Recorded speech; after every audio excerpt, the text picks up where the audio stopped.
కానీ ఈ ప్రభుత్వ కాలం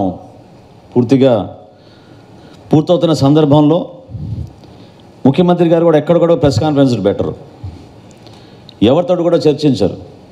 అందుకని ఈరోజు ముఖ్య అతిథిగా మేము జగన్మోహన్ రెడ్డి గారిని కూడా మేము ఈ ప్రెస్ కాన్ఫరెన్స్లో మీ ముందు ఒక అద్భుతమైన ఆపర్చునిటీగా మేము భావిస్తున్నాం. ఎందుకంటే మేము ఛాలెంజ్ చేస్తున్నాం, జనసేన పార్టీ నుంచి మేము ఛాలెంజ్ చేస్తున్నాం. మేము సిద్ధం, ముఖ్యమంత్రి గారు సిద్ధమా? ఈ లెక్కలపైన చర్చించడానికి విజయవాడ నగరంలోనే తుమ్మలపల్లి కళాక్షేత్రంలో మనం జర్నలిస్టుల ముందు మనం కూర్చుందాం.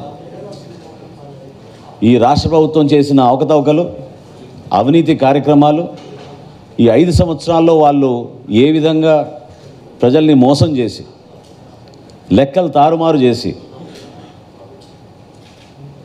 ఈ రోజున అభాసపాలు అవుతున్నామో మీరందరూ కూడా గమనించాలి. ఏషియన్ ఇన్ఫ్రాస్ట్రక్చర్ ఇన్వెస్ట్మెంట్ బ్యాంక్ మన రాష్ట్ర ప్రభుత్వాన్ని బ్లాక్ లిస్ట్ చేసింది.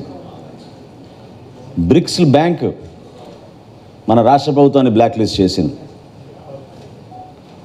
వీళ్ళు వ్యవహరిస్తున్న తీరు, వీళ్ళు ముఖ్యమంత్రి గారి ఆధ్వర్యంలో జరుగుతున్న ఈ పరిపాలన రాష్ట్ర ప్రజలకి సమాధానం చెప్పాలి, ఒక చర్చకు రావాలి. మేము ఆహ్వానిస్తున్నాం. సంస్కారంతో, మర్యాదతోటి జగన్మోహన్ రెడ్డి గారిని మేము ఆహ్వానిస్తున్నాం.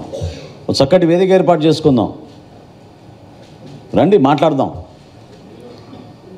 ఇది రాష్ట్ర భవిష్యత్తు గురించి మేము మాట్లాడుతున్నాం. రాష్ట్ర ప్రయోజనాల కోసం, రాష్ట్ర ప్రజల కోసం మనం చర్చించుకుందాం.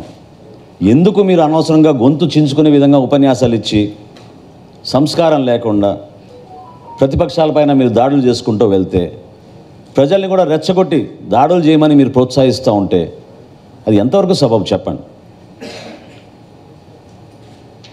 నా రాజకీయ ప్రస్థానంలో నేను ఎప్పుడు చూడలేదు ఇటువంటి సభలు. నాకు చాలా ఆశ్చర్యం కలిగించి ఆవేదనతోటి ఈ రోజున ఇటువంటి సభ ఏర్పాటు చేసి రాష్ట్ర ప్రజలకి తెలియాలనే ఒక ప్రయత్నం ద్వారా జనసేన పార్టీ నుంచి మేము చేస్తున్నాం.